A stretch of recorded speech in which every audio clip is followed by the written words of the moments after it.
Aloha nerds and welcome back to the Aloha nerds and welcome back to the Salawog's Why It's Great Gut Reaction, where I watch things and react with my gut. I'm your host, the Salawog, and on this show I watch things and react. Do I say that twice? Have I been saying that twice this whole time? Ah, shit.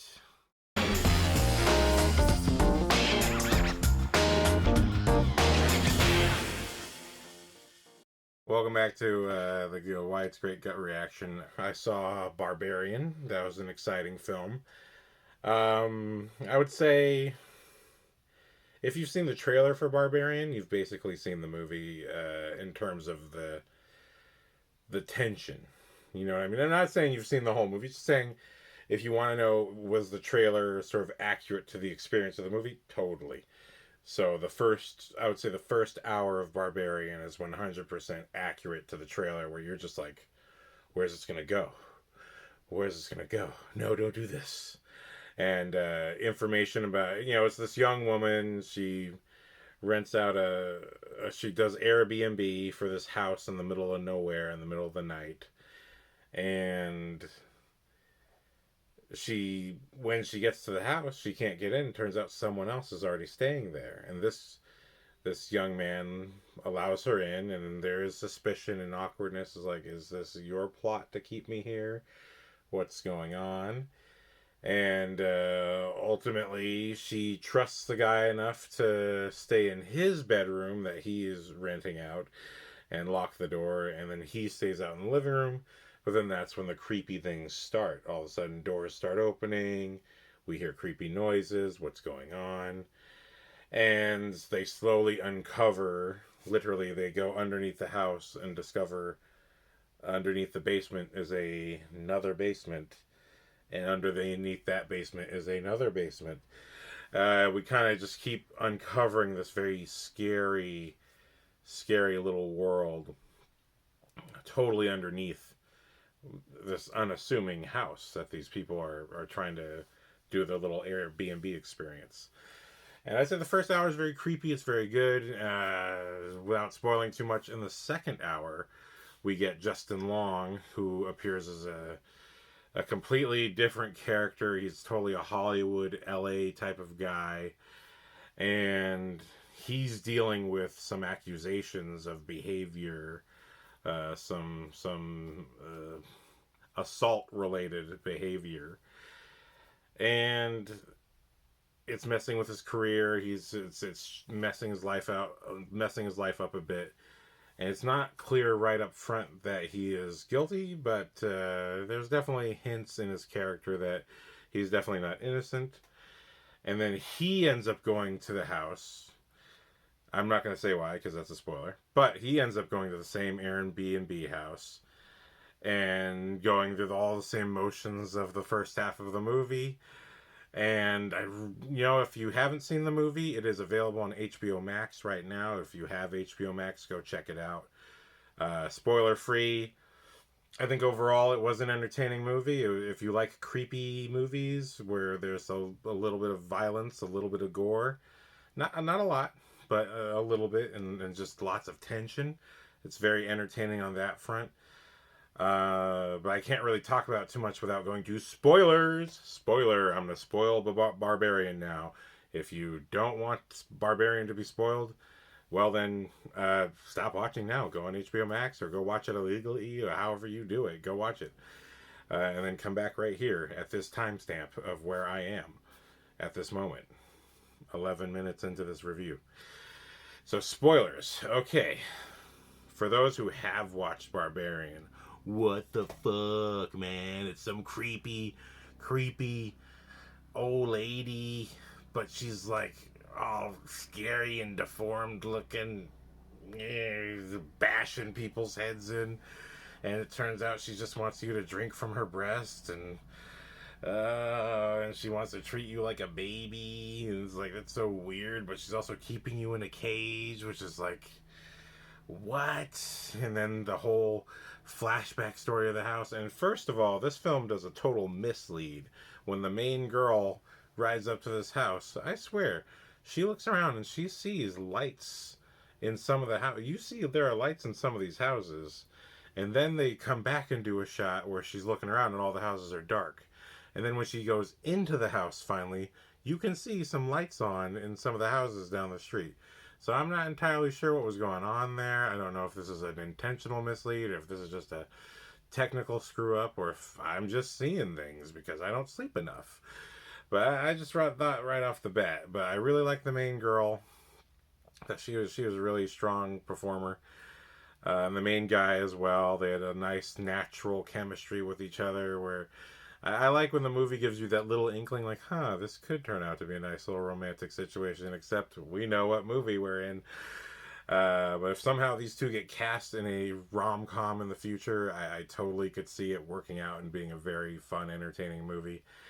But the way he's dispatched by our barbarian crazy lady is awesome. And then when we get to Justin Long playing such a douchey Hollywood LA guy, and he's on the phone, and he just clearly is like, she accused me of what? Well, what about the show? He doesn't even care about his accusation. He kind of, just his way of circumventing the accusation kind of tells you he doesn't really care what happened. He knows what happened, and he knows the accusation is true. The only thing he cares about on the phone is whether or not his show is getting picked up, and that's like right off the bat. Justin Long driving around, the beachside freeway. He's got life. He's got his life the way any guy would hope to have it. He's clearly got success and got a nice car and got things going for him. But he's responsible for some kind of horrific crime. This is the first thing we know about him going to the scene. I thought that was an interesting way to go, rather than revealing it later. Really, what's revealed later is whether or not he actually did the thing, I thought that was a great scene. Remember, this is spoilers, so if you haven't seen Barbarian, and I'm spoiling this movie for you, go watch Barbarian. I really think you should just judge it on your own terms. Don't worry about whether I liked it or not. I don't think it was a perfect movie. I definitely didn't think it was a perfect movie. Barbarian's just kind of a in and out, punch and go experience, I feel. But besides that being said, we're in spoilers, remember. So Justin Long, who again, now, I don't think I've brought up my love for Justin Long before, but I love Justin Long going all the way back to Galaxy Quest. I think that was his first movie, or one of his early movies. And he's like 18 years old. He's playing Galaxy Quest as a spoof on Star Trek. And it's a spoof where the actors of a Star Trek-like show, who are still famous and still doing things, doing little gigs to make money, make ends meet. They haven't had a real acting job, but they're still making money off of their fame from these characters. They actually meet aliens who have built their ship for real and want them to fly it and captain it and do all the adventures for real, because the aliens are fans, because the aliens don't even realize that the show is a show. They think the show is an actual historical document. And Justin Long is one of the fans that the aliens get mistaken for as fans. And Justin Long is just a fan who's like, oh, McTaggart, so I just want to know. He plays such a sweet kid.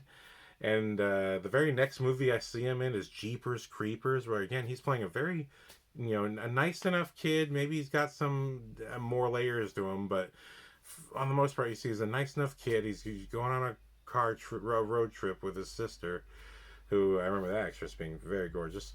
And she was great too. She really fantastic performance. But the two of them were on this road trip, and Jeepers Creepers has this creepy bat-like humanoid thing chasing them and killing people. And spoilers for that one. If you haven't seen Jeepers Creepers 2, go watch it before this moment. Justin Long gets taken by the monster at the end of the movie. It's horrible. It's one of those, oh my god, and you hear his screams at the end of that movie, and that's always haunted me. And what I find interesting is that one of my favorite Justin Long movies is actually Tusk. I'm going to do a Why It's Great on Tusk at some point. I do think Tusk is Kevin Smith's best movie. But Tusk is all about Justin Long slowly. He's a podcaster who's going to go interview someone for his podcast. It's this old man who has these crazy stories about being in World War II and all this stuff. And the guy ends up kidnapping him and slowly over the course of the movie surgically transforming Justin Long into a walrus.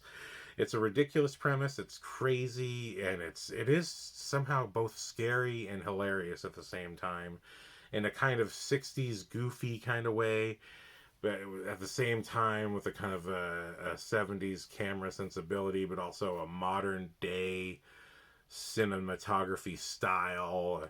It's so many things at once, but at the same time, the whole movie of Tusk is really a joke of Kevin Smith hearing about a real ad about an old man wishing to tell stories of his adventures as a young man, so long as and offer free housing in his home, so long as for 2 hours a day you wear a walrus outfit. So his whole movie of Tusk is just a joke on something, some note that existed for real in Canada somewhere, which says a lot. But I love Tusk. I genuinely think it's a fantastic piece of filmmaking, and I think it's a fantastic piece of filmmaking because Kevin Smith just didn't care. He just wanted to do something just to do it. And I think all of the strongest, best aspects of his filmmaking, I think if you look at Red State and you look at Tusk, Kevin Smith has all the makings of being another Tarantino. But in every way, shape, and form, he's his own Tarantino. He's his own wacky, goofy, strange sense of humor kind of filmmaker. But anyway, bringing this back to Justin Long, that is one of my favorite Justin Long films, where he's the lead character, because he plays similar to Barbarian. He plays kind of a disgusting douche who kind of deserves some punishment for his behavior. What I like about horror movies is that sometimes horror movies are about the unfortunate punishment of the innocent, and those are tragic movies. Like that, I would say that's like Jeepers Creepers, the unfortunate punishment of innocent people. And then on the other hand, horror movies are sometimes like the vindictive punishment of the wicked. And that's what I would say Tusk and Barbarian fall into, where it's like if you are in some way wicked, if you're not truly pure of heart, then the villain is after you. And I think that's a very interesting type of villain to present in a kind of horror movie, where Justin Long in Tusk is such a douchey, he just cares about himself, podcaster guy, and it's affecting all of his relationships. And here we see in Barbarian, again, he's playing a similar kind of guy, but just further along. With much more success, and in this case, he's part of the film business. So we're getting a little bit of the Me Too discussion going on here. That's what's interesting. Bringing this back to Barbarian, Justin Long is a Hollywood guy who accused of assault, accused of something heinous, and he's going to the same house because he actually owns the house. This accusation ruins a lot of jobs for him. All of this is happening in the first 5 minutes of his introduction. And, I think I see movies most of the time with my sister and her boyfriend, my nerd brother. And they spoil me. I'm broke, so they take me to the movies. I buy the snacks when I can. But we all discussed it, and at the end of the discussion, we realized Justin Long was the barbarian of the movie, that he was the one who was a monster, because by the end of the movie, he and the main girl are in a spot where they could potentially either both die or both defend themselves against the crazy, deformed-looking woman who wants to keep them down in the underground. And damn, that does not work out. He ends up grabbing the girl. Spoilers, spoiler alert. Go watch Barbarian. Stop watching now. Go watch Barbarian. But he ends up grabbing the girl and chucking her over the side. So that is as a way to throw off the deformed lady. So he has what seems to be an arc of suffering and of guilt for what he did. We see a scene where he calls the girl who accused him of what he did and apologizing drunkenly over the phone. And he has a little speech when he's on the run with the main woman of the story, where he's saying, I used to be a bad person and I don't want to be that anymore. But then when push comes to shove, he goes right back to being the monster that he truly is. And I think the movie has a little bit to say about what is your true nature. It's going into a little bit about that. What is your true nature? Because the deformed woman, as horrific as she was, her true nature is that she wants to be a mom. She just doesn't actually know how. Because she has been shown the wrong way. And it's just that's unfortunate. Uh, but man, when we get to that ending and then the girl survives being thrown off a water tower, I'm like, come on, man, I don't buy that for a second. That was just unbelievable. Like, she clearly falls way ahead, and then deformed lady jumps after her to save her, and somehow you see on the ground that the main girl is laying on top of deformed lady. And it's just like that, there's no way she could have fallen faster from that drop and gotten ahead of you. You know what I mean? That's just not, no, there's not enough distance for that. That's one of those suspension of disbeliefs that I just don't really accept. I think you could have accomplished the same thing another way, especially because when the deformed lady jumped off, it literally looked like a bad Superman effect, where she's like, I was like, are you flying? Are you flying faster? It looked like a really bad green screen Superman effect. I was just like, that just took me right out of the movie, because so much of the movie is so real and so grounded, literally on the ground or under the ground, but still your feet are on the ground.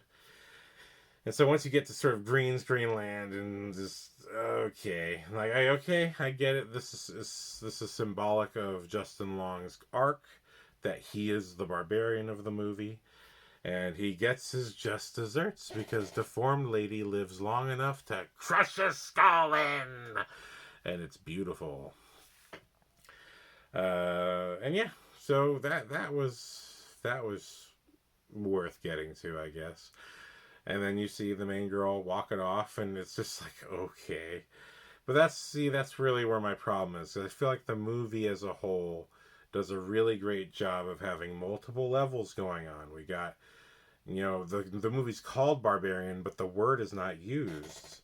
And this is kind of equally a literary thing as well as a film thing. Sometimes you want, like, the title Silence of the Lambs. The title is the clue to what the movie's about. Clary Starling, FBI Academy student, is put on the mission to hunt this Buffalo Bill serial killer, and she has this whole flash backstory of when she was a kid trying to save a little lamb from being slaughtered on a farm. And in many ways, it's a parallel where she's trying to save this kidnapped woman from Buffalo Bill, and it's a parallel to her flashback tale of wanting to save the lamb. But literally the words are spoken by Hannibal Lecter, who is another serial killer that she interviews to hopefully get clues to where to find Buffalo Bill. Hannibal Lecter himself says, "Have the lambs stop screaming?" And so the suggestion of Silence of the Lambs is in his speech, but it's a suggestion. Whereas in the movie Barbarian, the word barbarian is never used, nor do we hear the word barbaric. But when it's not used, the point is to look for examples of what that means in the movie. Because you can, on the surface, say that the deformed woman who bashes every guy's head in this movie, that she's the barbarian. Because she's trapping people in cages and doing things in a very barbaric way. But by the end of the movie, who's the most sympathetic character? When you realize that the deformed lady is she's just nuts. She just has no sense of correct behavior because she herself has always lived here, with the further backstory that she is the deformed child of a kidnapped victim that was living in that house, that was forced to be in that house by the original owner. and she is just one of many other children who are born by this guy and sort of forced to stay down there. And so that character is also the barbarian. It's unspoken, but we have the two parallels where this guy from, it seems like the 50s or 60s. It's very hard to tell. I couldn't remember telling the exact decade it was supposed to be. It seemed like it was supposed to be then, but it was probably the 80s, just based on how old he actually is during this movie. Could have been the 70s or the 80s, but either way, it's not spoken, but we have these parallels. These parallels exist where the 70s kidnapper guy who owns this house, who owned it then at the very least, before Justin Long took ownership of it, that guy is a barbarian. He's doing sick, cruel things, and it's not okay. Not okay. Not cool, man. But Justin Long, current owner. So you see, it's kind of the parallel has a significance that ties to the title. So the importance of the title, I brought this up with Man of Steel as well. The title has importance. It's there for a reason. So yeah, so that's kind of my thoughts on Barbarian. I thought it could have been a better movie. I do think I can't tell you exactly what should have been done. I feel like I could have used a little bit more story here and there, either on Justin Long or on the main girl or on the 50s guy, because there's a lot of setup in the underground of this fear of this ringing bell, that if you pull this cord, it'll ring a bell and it'll summon the guy who's worse.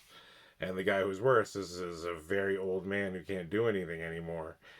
And it's the man from the 70s who had kidnapped the mother of our deformed antagonist throughout this movie. So notice I said antagonist, not villain. So who's the real villain? It's Justin Long. It's the creepy old guy who is kidnapping women and forcing them to have children in his underground. They are the barbarians. But again, the word is unstated. So that's something worth noting about this movie. So, you know what? At this moment, I realize that this review has gone on for 30 minutes. So, if you saw Barbarian and you saw sort of some of the themes or some of how the parallels and what brought up the title, if you would like to discuss it at all, do you have a favorite scene, or do you have is there a scene that you thought was particularly well done? Hey, I want to talk about that. Is there a shot or a camera angle that you really liked, or that you felt that this movie presented as such a cool kind of concept or something like that? Let's talk about it in the comments. I'd love to have a conversation. Don't really care if you like my podcasts. If you do, fantastic. If you don't, I understand. I'm no kind of funny. Let us digest.